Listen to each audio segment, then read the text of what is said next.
Class के अंदर, जिसका नाम है मनोविज्ञान और शिक्षा मनोविज्ञान का पार्ट 2। यदि आप लोगों ने इसका पार्ट 1 नहीं देखा है तो उसे ज़रूर देख लें एक बार। ये पहला पार्ट था, इसका लिंक मैं इसका डिस्क्रिप्शन में डाल दूंगा, आप लोग इसको आप देख सकते हैं। तो क्या था पहली क्लास, क्या हमने डिस्कस किया था, उसके बारे में भी मैं आपको बताऊंगा। उससे पहले अगर आपने इस चैनल को सब्सक्राइब नहीं किया है तो आप इस चैनल को सब्सक्राइब कर सकते हैं। ये चैनल का लिंक है और ये मेरा ऑफलाइन बैच है, उसका आपको एड्रेस है। शुरू करते हैं हम लोग पहली क्लास के रिकैप से। पहली क्लास में मैंने आपको क्या पढ़ाया था? पहली क्लास में मैंने आपको इंट्रो दिया था कि साइकोलॉजी क्या है। इस चैप्टर का नाम है शिक्षा मनोविज्ञान और मनोविज्ञान का परिचय। तो पहली ब्रांच जो थी आपकी साइकोलॉजी थी, जो कि फिलॉसफी से निकली थी साइकोलॉजी ब्रांच, और साइंस की तरफ जा रही थी। एक पॉजिटिव साइंस ऑफ कह सकते हैं आप इस ब्रांच को, साइकोलॉजी को। तो उसी का मैंने पहला क्लास लिया था, जिसमें मैंने आपको इंट्रोडक्शन दिया था कि साइकोलॉजी क्या है, जिसमें साइकोलॉजी वर्ड जो है आपका साइक प्लस लोगोस, दो चीज़ों से मिलकर बना है, जिसका अर्थ होता है आत्मा का विज्ञान। साइक का अर्थ, साइक जो है एक ये ग्रीक भाषा से लिया गया है, साइक प्लस लोगोज, आत्मा का विज्ञान, मैंने आपको बताया था। यहीं एक और वर्ड आता है, अगर एटमोलॉजिकली बात करी जाए, एटमोलॉजिकली का मतलब होता है व्युत्पत्ति शास्त्र, कि किसी भी वर्ड की व्युत्पत्ति कहाँ से हुई है, वो एटमोलॉजी कहलाती है किसी भी वर्ड की। तो हर वर्ड के एग्जाम्स के अंदर एटमोलॉजी आ जाती है कि ये वर्ड कहाँ से लिया गया है। तो ये साइक प्लस लोगोज ये ग्रीक वर्ड है। और दूसरा एक और वर्ड आता है साइकोलॉजिया।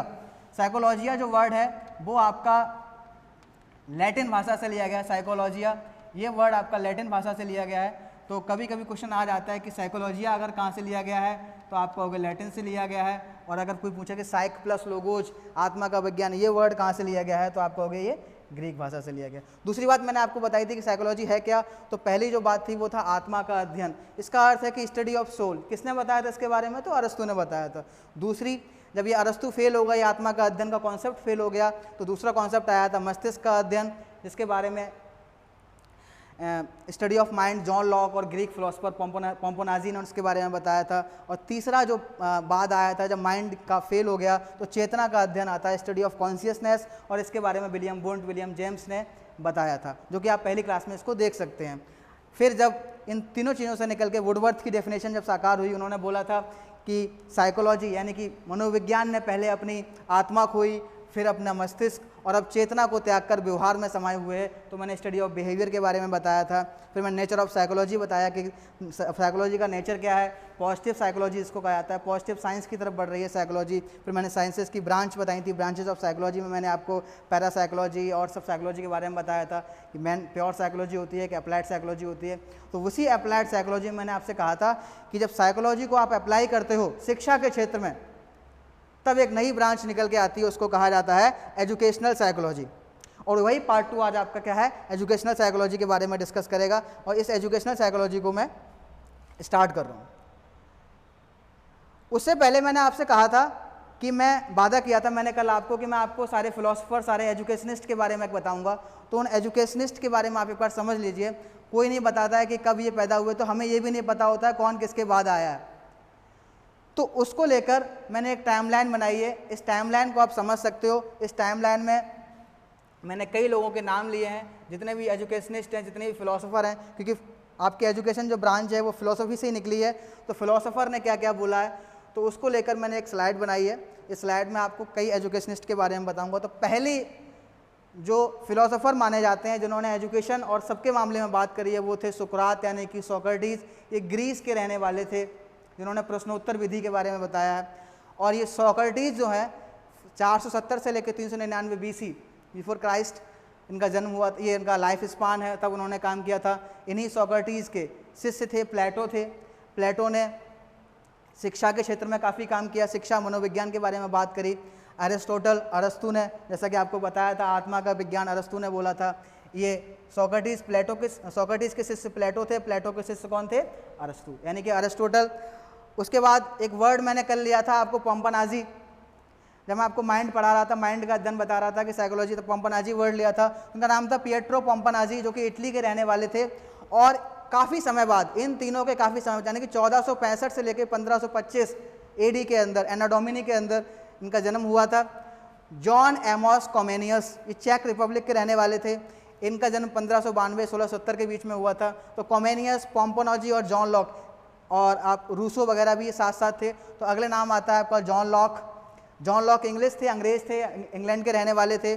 जॉन लॉक, जैसा कि उन्होंने आपको बताया कि जॉन लॉक और पोम्पोनॉजी, इन दोनों ने किसको बताया था, इन्होंने कहा था कि ये आपका माइंड का, मस्तिष्क का अध्ययन है। उसके बाद पेस्टोलॉजी का नाम आता है। पेस्टोलॉजी के बारे में भी मैं आपको बताऊंगा, पेस्टोलॉजी कौन थे। तो 1746 से लेकर 1827 तक उनका था। फ्रॉवेल के बारे में आप जानते होंगे, किंडरगार्टन नाम सुना होगा, जर्मन के रहने वाले थे। एक रूसो बीच में रह गए, रूसो जो थे स्विट्जरलैंड के रहने वाले थे, और रूसो का जो टाइम लाइन है वो आपका 1746 से लेकर 1827 था। चार्ल्स डार्विन, आपने काफ़ी सुना होगा, विकास को लेकर थ्योरी दी, डेवलपमेंट को लेकर थ्योरी दी, वो अंग्रेज थे, 1809 से 1882। हर्बर्ट स्पेंसर, एक जाने माने एजुकेशनिस्ट, हर्बर्ट स्पेंसर, वो भी आप डार्विन के साथ ही थे। और जो नई ब्रांच आपकी निकली है, कह सकते हो कि जहाँ से हम लोगों ने स्टडी किया है साइकोलॉजी की साइंटिफिक स्टडी, साइकोलॉजी की साइंटिफिक स्टडी स्टार्ट करने वाले थे विलियम बुंट, जर्मन थे, बाद में उन्होंने अमेरिका में रह के काम किया था। तो विलियम बुंट ने काम किया था, जिन्होंने सबसे पहला वाद, शिक्षा मनोविज्ञान का सबसे पहला वाद, मनोविज्ञान का सबसे पहला वाद दिया था, जिसका नाम था स्ट्रक्चरलिज्म, यानी कि संरचनावाद। तो उन बुंट को पढ़ेंगे, जिन्होंने जर्मनी के अंदर एक लिप्जिंग के अंदर, जर्मन थे और जर्मनी के लिप्जिंग के अंदर उन्होंने एक मनोविज्ञान की प्रयोगशाला स्थापित करी थी 1879 के अंदर। तो उनका टाइमलाइन आप देख सकते हो, 1832 से लेकर 1920 तक का उनका काम था। और इन्हीं के साथ काम कर रहे थे विलियम जेम्स, जो यूएस के रहने वाले थे। और विलियम जेम्स के बारे में आपको बता दूं, जिनको प्रिंसिपल, कभी कुछ लोग फादर ऑफ साइकोलॉजी कहते हैं। एक्चुअली में अमेरिका के अंदर एक APA है, अमेरिकन साइकोलॉजिकल एसोसिएशन, जो कि पूरी दुनिया का साइकोलॉजी का सेंटर है। उसके पहले अध्यक्ष थे विलियम जेम्स, जो कि अमेरिका के रहने वाले थे। 1842 से 1910 का काम किया। और जो अमेरिकन साइकोलॉजी है वो वर्ल्ड वाइड मान्य है, इसीलिए लोग उनको साइकोलॉजी का जनक कह देते हैं, मनोविज्ञान का जनक कह देते हैं विलियम जेम्स को। लेकिन जो पहला काम जो किया था वो विलियम वुंट ने किया था। तो कुछ किताबें वुंट को लिखती हैं, कुछ जेम्स को लिखती हैं। अगर अमेरिकी मनोविज्ञान का जनक कहा जाए कि अमेरिका का मनोविज्ञान जनक कौन है, तो विलियम जेम्स लगाएंगे, वरना आप विलियम वुंट को लगा सकते हैं अगर जेम्स ऑप्शन में नहीं हो तो। फिर आता है सिगमंड फ्रॉइड, बहुत famous Austrian psychologist, psycho analyst, उसके बारे में स्टडी करेंगे हम लोग। फिर आते हैं फर्डिनेंड डे सॉश्योर, ये स्विट्जरलैंड के थे।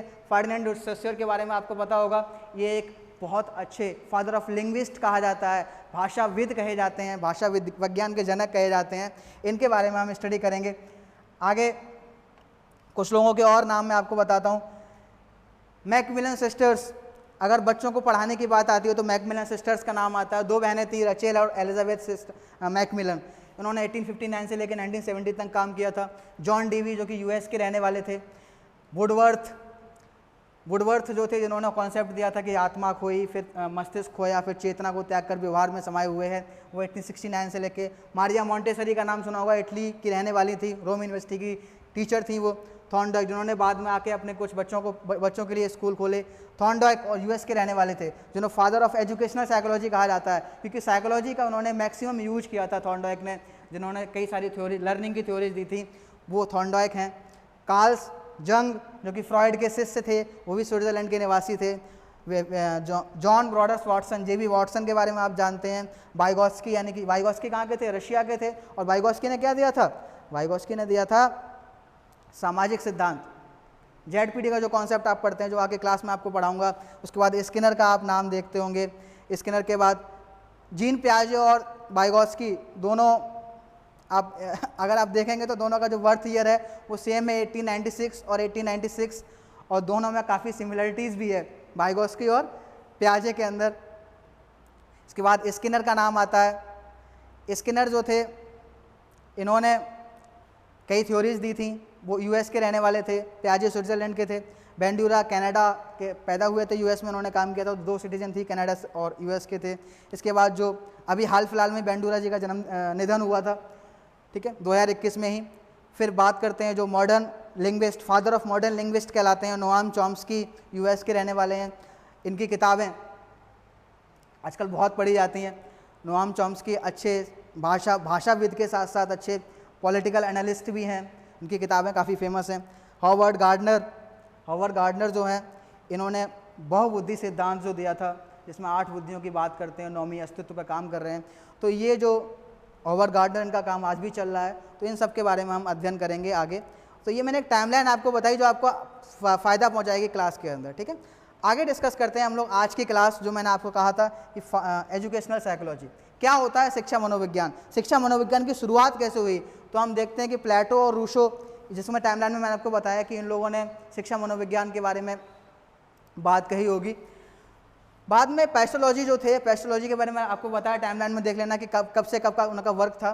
तो शिक्षा मनोविज्ञान को पहली बार वैज्ञानिक दृष्टिकोण अगर किसी ने दिया है तो वो किसने दिया है, पेस्टोलॉजी। और शिक्षा मनोविज्ञान है क्या, मनोविज्ञान का शिक्षा में प्रयोग करके किस प्रकार टीचर की मदद करी जाए पढ़ाने के लिए और बच्चे की मदद करी जाए सीखने के लिए। बच्चा कैसे सीखेगा और टीचर कैसे पढ़ाएगा, वो डील करता है एजुकेशनल साइकोलॉजी, जिसमें वॉटसन का बिहेवियरिज्म, वॉटसन ने भी शिक्षा मनोविज्ञान के बारे में बात करी। तो बिहेवियरिज्म जो है एक बहुत इंपॉर्टेंट रोल प्ले करता है एजुकेशनल साइकोलॉजी में, क्योंकि व्यवहारवाद में नाम आता है एडवर्ड ली थॉर्नडाइक, EL थॉर्नडाइक, जिसको फादर ऑफ एजुकेशनल साइकोलॉजी कहा जाता है। और रीज़न क्या है, इनकी लर्निंग थ्योरीज की वजह से इन्हें कहा जाता है फादर ऑफ एजुकेशनल साइकोलॉजी। इसके बाद बात करते हैं कुछ परिभाषाओं की, कुछ डेफिनेशंस की, जो कि डायरेक्ट एग्जाम में पूछी जाती हैं। जिसमें पहली डेफिनेशन जो आती है शिक्षा मनोविज्ञान की, वो पील की डेफिनेशन है। उनका कहना था कि educational psychology is the science of education, यानी कि शिक्षा का विज्ञान ही शिक्षा मनोविज्ञान है। मतलब साइंस जो है वो मनोविज्ञान है। शिक्षा का जो भी स्टडी, साइंस क्या होता है, साइंस का मतलब होता है चीज़ों के बारे में एनालिसिस करना, और उसी शिक्षा का एनालिसिस जो है वो किसके अंदर होता है, शिक्षा मनोविज्ञान के अंदर होता है, एजुकेशन का एनालिसिस। अगली बात करते हैं स्किनर की डेफिनेशन 1958 में उन्होंने दी थी। उन्होंने कहा था कि एजुकेशन साइकोलॉजी एक ब्रांच है जो कि डील करती है किससे, टीचिंग और लर्निंग प्रोसेसेस से, शिक्षा और अधिगम की प्रक्रियाओं, सीखने की प्रक्रिया से डील करती है। और एक बात उन्होंने और कही थी कि it deals with the behaviour of human being in educational situation, मानव का एजुकेशनल सिचुएशन, शिक्षा की जो कंडीशन आती है उनमें आप कैसे शिक्षा को प्रयोग करते हो उसके बारे में बताया था। और एक जो इम्पोर्टेंट बात मैंने आपको डिस्कस करी कि it helps the teacher in better teaching and the learner in better learning, यानी कि शिक्षा मनोविज्ञान क्या करता है, टीचर को बेटर टीचिंग, अच्छा टीचिंग करने में हेल्प करती है, और लर्नर यानी कि अधिगम करता है, सीखने वाले को अच्छे से सीखने में मदद करती है। तो इसलिए एजुकेशनल साइकोलॉजी का बहुत बड़ा इम्पैक्ट है। क्रो एंड क्रो, आप कई बार उनका नाम सुन के हंसते होंगे, इनका नाम था LD Crow and Alice Crow. इन्होंने वर्क किया था और उनका कहना था कि शिक्षा मनोविज्ञान ये व्यक्ति के जन्म से वृद्धावस्था तक सीखने के अनुभवों का वर्णन एवं व्याख्या करता है। कौन, शिक्षा मनोविज्ञान।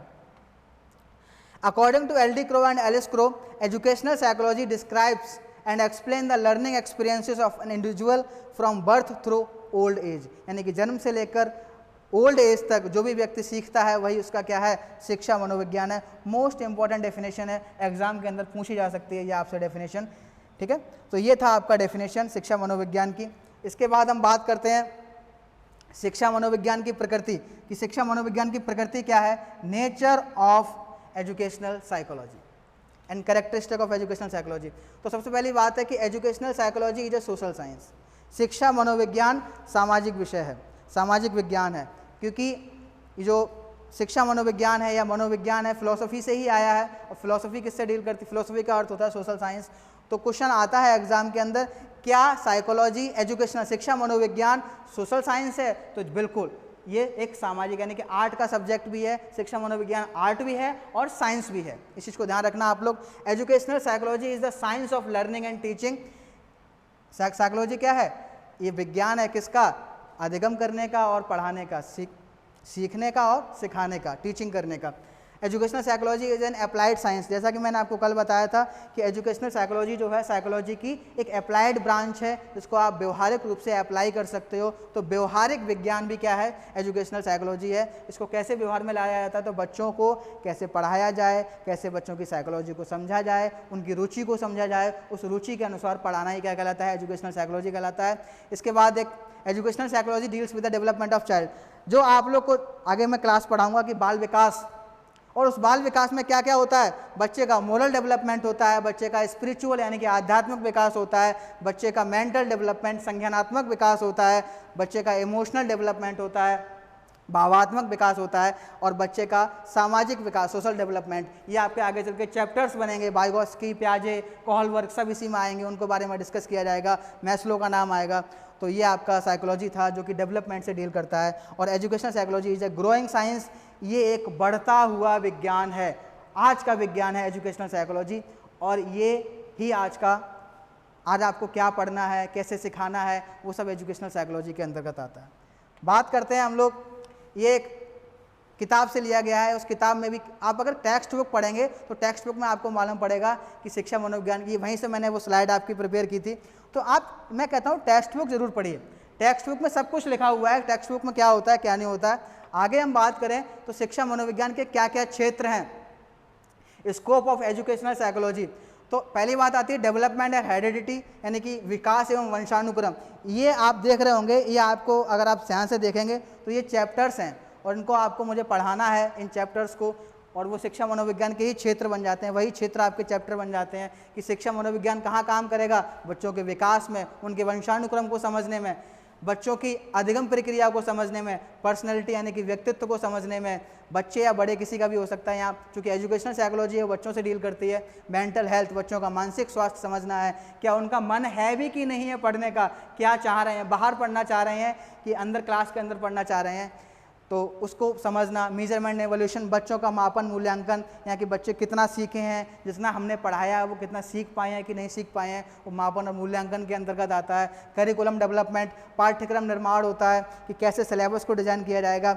सिलेबस जो होता है वो हर तरीके से आप एक टीचर के लेवल से भी आप डेवलप करते हो उस करिकुलम को, और इसके अलावा ऊपर से भी डेवलप जो अथॉरिटीज़ हैं वो डेवलप करती हैं इस करिकुलम को। तो वो किसके बेस पे करती हैं, शिक्षा मनोविज्ञान के बेस पे करती हैं। इंडिविजुअल डिफरेंसेस एक चैप्टर आता है, वो किससे समझ में आएगा आपको, जब आप उसका बच्चे की साइकोलॉजी को समझेंगे कि हर बच्चा एक जैसा नहीं होता, उसमें डिफरेंसेस होते हैं, वो इंडिविजुअल डिफरेंसेस को समझना। टीचिंग मेथड्स, शिक्षण विधियाँ, कि पढ़ाएंगे कैसे तो वो कौन बताएगा, तो शिक्षा मनोविज्ञान बताएगा। इसके अलावा स्टडी ऑफ साइकोफिजियोलॉजिकल एलिमेंट्स, मनोशारीरिक तत्व, हम कैसे अंदर, हमारे अंदर क्या चल रहा है, क्या फीलिंग्स है, उन सब के बारे में बताना। एक्सेप्शनल चाइल्ड, चाहे सामान्य बालक हो चाहे विशिष्ट बालक हो, सबको शिक्षा में शामिल करना है। ये किसका मूल उद्देश्य था, समावेशी शिक्षा का। इन सब के बारे में स्टडी करेंगे। रिसर्च, अनुसंधान, educational psychology deals with the research, अनुसंधान से डील करता है, आप उसको रिसर्च करना पड़ेगा, और ये रिसर्च से ही इसमें सारी थ्योरीज जो हैं निकल के आती हैं, और इस थ्योरीज में अपडेशन भी चलता रहता है। मैंने कहा ना आपको हमेशा अपडेट रहना चाहिए, तो एजुकेशनल साइकोलॉजी अपने आप को अपडेट भी करती है, रिसर्च भी इसमें चलता रहता है, पुराने रिसर्च को मानती है और नई रिसर्च करती रहती है। इसके अलावा एक गाइडेंस एंड काउंसलिंग, जो आपका निर्देशन एवं परामर्श है, ये बहुत इंपॉर्टेंट है। गाइडेंस एंड काउंसलिंग, ये आपका पूरा चैप्टर है, मैं इसको डिस्कस करूँगा बाद में। गाइडेंस एंड काउंसलिंग में क्या होता है कि कोई अगर परेशान है तो उसको हम लोग सलाह देना।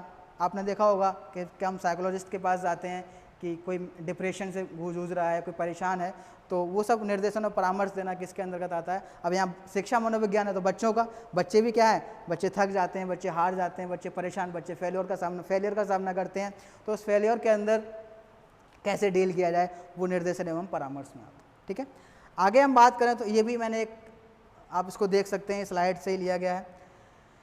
अब बात करते हैं डिफरेंस बिटवीन, अब ये था आपका नेचर ऑफ साइकोलॉजी, फिर आपको ब्रांचेज ऑफ साइकोलॉजी थी, एजुकेशनल साइकोलॉजी के बारे में बताया था। ये आता है डिफरेंस बिटवीन। अब आप कहोगे ये जो चैप्टर है इसको मैं यहाँ पर रैप अप कर रहा हूँ, यहाँ पे आपको बता के जा रहा हूँ कि क्या डिफरेंस है आखिर मनोविज्ञान में और क्या डिफरेंस है आखिरकार एजुकेशनल साइकोलॉजी में, शिक्षा मनोविज्ञान और मनोविज्ञान में अंतर क्या है। तो पहली बात है व्यवहार की, किसके बेस पर, व्यवहार के अध्ययन के बेस पर बात करें जाए तो मनोविज्ञान जो है मानव के व्यवहार की बात करता है, और एजुकेशनल साइकोलॉजी किससे डील करता है, छात्रों के व्यवहार से। इसका क्षेत्र कहाँ है, मनोविज्ञान का क्षेत्र बड़ा व्यापक है, और शिक्षा मनोविज्ञान क्षेत्र कहाँ तक सीमित है, शिक्षा तक सीमित है। विषय मनोविज्ञान एक मुख्य विषय है, और शिक्षा मनोविज्ञान क्या है, मनोविज्ञान का एक अंग है। स्टडी मनोविज्ञान मानव के और पशुओं के साथ साथ सबका व्यवहार का अध्ययन करता है, और ये किसके साथ किसका अध्ययन करेगा, शिक्षा मनोविज्ञान है तो बच्चों का अध्ययन करेगा। एनालिसिस मनोविश्लेषणवाद क्या करता, मनोविज्ञान क्या करता है, बदलते व्यवहार का अध्ययन करता है, वहीं शिक्षा मनोविज्ञान केवल शैक्षिक स्थितियों में ही छात्रों का अध्ययन करता है। ये था आपका डिफरेंसेस शिक्षा मनोविज्ञान और मनोविज्ञान के अंदर, आप समझ गए होंगे, और पहली वाली क्लास ज़रूर देख लेना अगर आपको समझना है आगे। तो ये मैंने आपको बताया था कि किसी एग्ज़ाम को कैसे क्वालिफाई किया जाए। तो आप मेरा पहला इंट्रो जो वीडियो था आप उसको ज़रूर देखें, उसका डिस्क्रिप्शन में लिंक डाल दूंगा, यहाँ पे आई बटन में भी आ सकता है अगर आया तो, और इसको ज़रूर देखें। अगर आपको NTA UGC नेट निकालना है, DSV PRT का एग्ज़ाम निकालना है, CTET निकालना है, UPTET निकालना है, कोई भी टीचिंग एग्ज़ाम निकालना है, तो आपको ये पहला वाला लेक्चर मेरा देखना चाहिए। पूरा टाइम निकाल के उसको देखिए, आपको समझ आएगा। और मैंने टाइम स्टैम्प बना रखा है, आपका समय बचेगा, आपका जो एग्ज़ाम हो आप वहाँ पे क्लिक करिए, वहाँ से उसको देख लीजिए, टाइम स्टैम्प बना हुआ है। इसके अलावा ये आपकी अगली क्लास जो होगी, class number 3 school of psychology. अब मैं डिस्कस करूँगा मनोविज्ञान के स्कूल, और आप लोग चैनल को लाइक सब्सक्राइब कर सकते हैं, कमेंट कर सकते हैं, कोई भी क्वेरी हो आप अपना कमेंट में डाल दीजिए, और ये क्लास जो है आपको मिलेगी। Thank you.